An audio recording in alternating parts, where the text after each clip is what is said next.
Remember when some countries, neighboring countries, supporting countries of Ukraine in the conflict with Russia, started to complain and ban the Ukrainian grain? And the reason was, and I read a piece of news from last April 2023,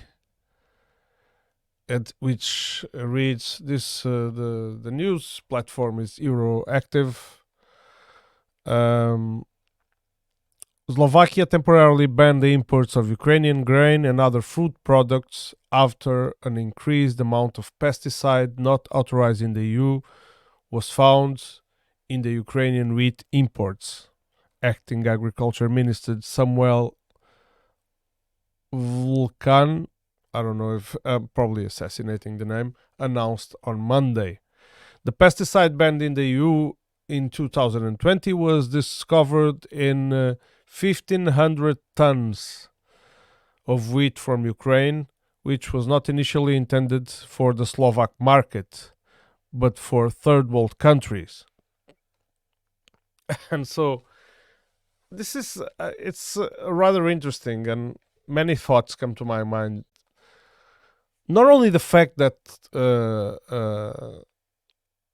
they are pointing this out of Slovakia, legitimately concerned about the health security of its citizens, but the fact that this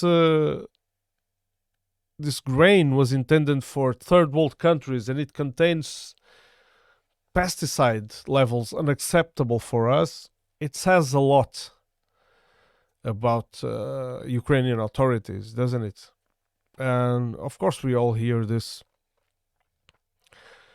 all this tragic, pitiful stories about how Russia impedes Ukraine or stops Ukraine from delivering food to the poor countries, which we all know it's utter bullshit.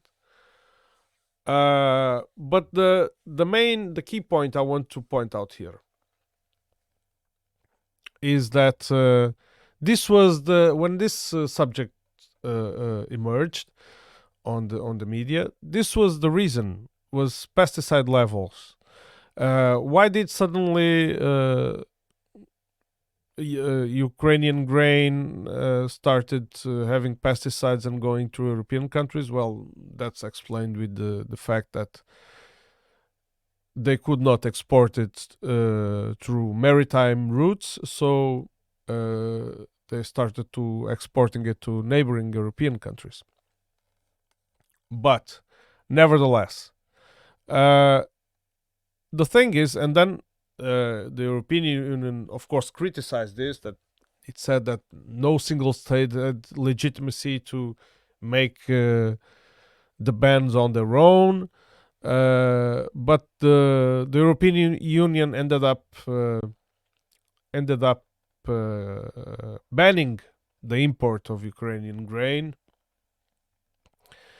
Of course, not for these reasons, because if you look through the news and search through the news, most of what you find is that the ban was mainly due to market distortions. We all know how the European Union loves free markets. And so they were claiming that this grain was coming too cheap and it was disrupting the Poland, Slovakia, Bulgarian markets. But the thing is that the European Union did not renew this ban now recently. But some member states were not too happy with that, and Poland's Prime Minister Duda in New York made quite a remark, quite a statement about Ukraine, which makes me think that this unconditional support for Ukraine only works in certain aspects, or maybe the support is not that unconditional. And so, better than me wagging my chin about it, I'll read you the following news. This was on the Global Happenings platform, and the title reads: Duda in New York compared Ukraine to a drowned man and canceled the meeting with Zelensky. And then it goes on. This is from the 19th of September, so yesterday.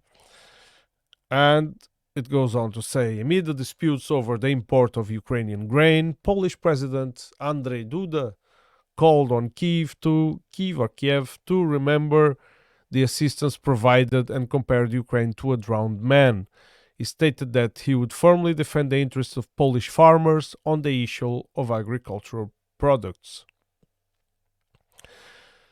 Yeah, and the thing that it's using these words, the drowned man and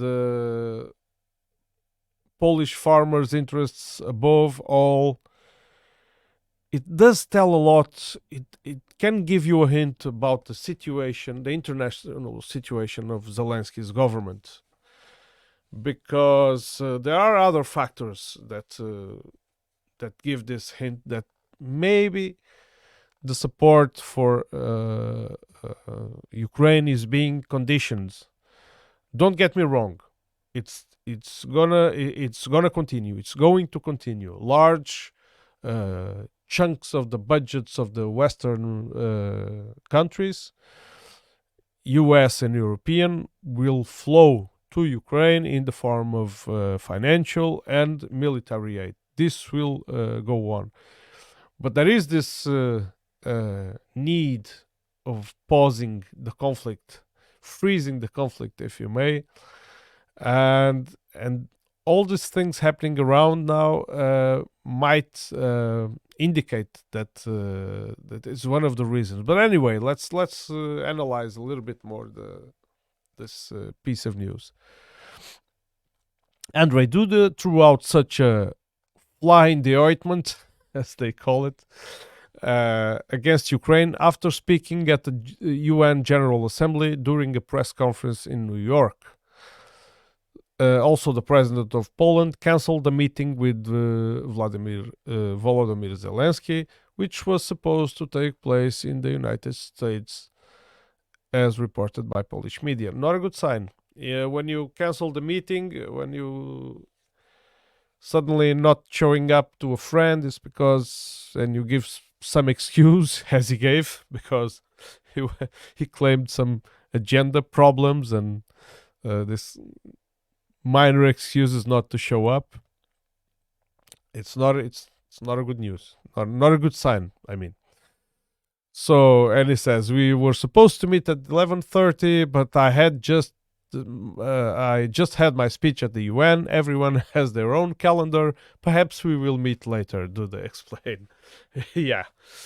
On the issue of grain imports, Polish leader noted his country is trying to help Ukraine as much as possible, but must defend the interest of its farmers.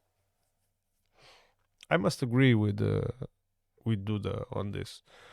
I mean, and when he refers to Ukraine, when he refers to Ukraine, compares Ukraine to the drowning man, is quite a remarkable comparison if you think about it, because the comparison is explained later on the article, and Duda also says something like, "Don't complain too much because we've been helping you a lot." And this is kind of the I have the feeling that some of Ukraine's allies sometimes get tired of Ukraine diplomatic attitude, and at the same time, Ukraine is facing the bull. Zelensky is facing the bull, so I believe he gets quite desperate in this kind of situations, because when you've put yourself into such a mess, self-inflicted mess, uh, it's natural that you get desperate. Of course, the Ukrainian people are the ones suffering, but all these supporters, self-appointed supporters of Ukraine, they obviously don't think about that. They just want to see Ukraine beating Russia, and yeah, they blown up another tank, they blown up Russian soldiers' legs, and yeah, let them pay for what they done. Revenge mode, yeah, and this will lead to Ukraine's demise and humanitarian catastrophe. Good job in this attitude. Don't think about sitting and talking it out. No need for that. Sorry about me ranting about this.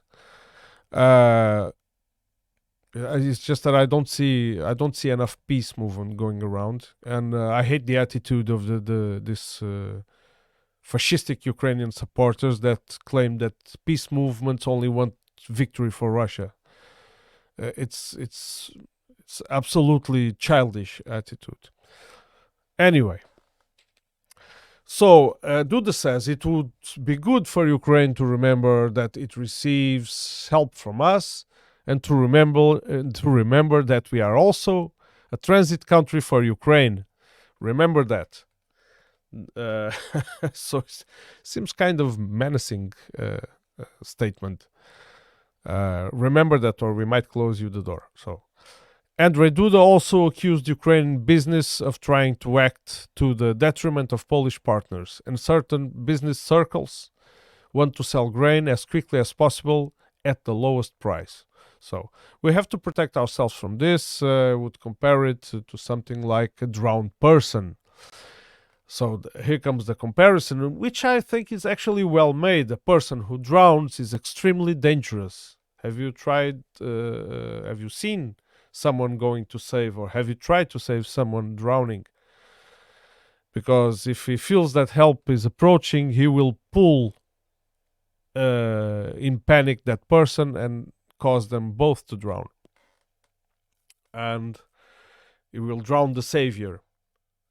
Duda said he pulled extremely dangerous because he can be pulled into the depths and can simply drown the savior, Duda says. He added that Poland must act to protect itself from being harmed by the drowning man. The drowning man, the sick man, a lot of men with problems in Europe nowadays. Because if a drowned man harms us and drowns us, he will lose help. So this this final sentence is it says it all. So don't push it too much, or else. I think we are reaching this state. It's things are shaking, and of course the European Union, represented by Borrell and Ursula von der Leyen. I don't want to call her von der Crazy, because I think that those credits belong to the Duran, but I think they were spot on. I think the woman is she does exactly the opposite of what she claims, and she's ruining Europe's supposed values. And she actually these people like her, are turning Europe in the place pretty much to the image of the United States. And remember that Europe used to be different. So despite the decision of the European Commission to lift restrictions on the import of Ukraine grain from September 15, Poland extended the ban. Hungary and Slovakia joined it. So it's not only Poland. So that it goes to show that these leaders, although some of them, for example, like Duda, has a pretty hostile tendencies towards Russia, he has at least half a foot on earth, on the ground. He knows where he's stepping, and he knows that this is not. He is in the position actually to make these demands, because bear in mind that this whole Western alliance is not as solid as it seems, and this is now my opinion. If you think about it, they claim all the time Russia is isolated. Russia is not isolated. Russia is doing business and extending relations to most of the countries in the world, countries that represent most of the world's population, countries that have huge interest in keeping doing business with Russia. And on the other hand, Europe is like coerced to act the way it's acting instead of advocating for peace, which has been traditionally the stance of Europe. Of course, we have some stains in this track record, namely in the Libyan issue. But traditionally, Europe had always a more moderate position in the conflicts.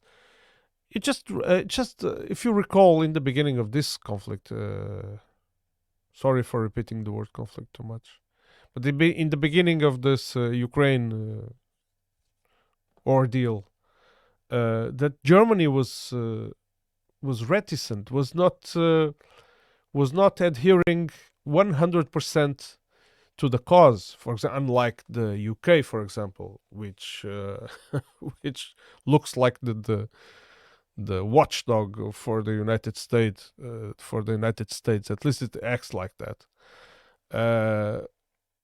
And some pressure has mounted on them for things to change. But that's a whole different subject for another video. So yeah, this is pretty much what I wanted to say about this whole thing that really goes to show that the Western solidarity, although they are willing to fight to the last Ukrainian, they are not willing to do it at any cost. Bye bye. And of course, if you like this video, please subscribe, follow this channel, help it grow a little bit, help it enhance its contribution in the information space. Thank you very much. Tune in for the next one.